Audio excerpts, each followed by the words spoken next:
The Reserve Bank's Monetary Policy Committee did deliberate a rate cut, but in the end felt it was way too risky at this stage, which means cash-strapped consumers will have to wait a bit longer before interest rates are reduced. So unfortunately, the consumer won't be getting the relief that they may have anticipated this time around. But I think the MPC was sort of preparing us for a potential rate cut should inflation continue to fall.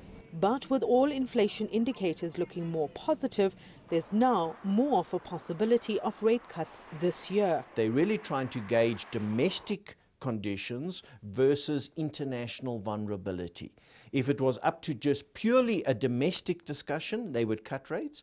But given South Africa's increased international volatility as a result of credit rating downgrades, the Reserve Bank has to be more cautious in how they adjust interest rates. The fact that South Africa is now at non-investment grade is one of the main obstacles standing in the way. Moody's is currently assessing the country's economic performance.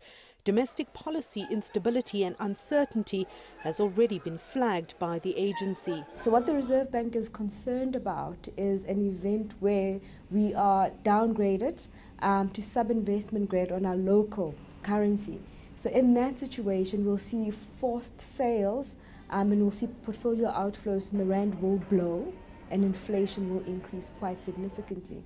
And then the bank will have to act aggressively to tame inflation. Moody's has South Africa rated 2 notches above junk status.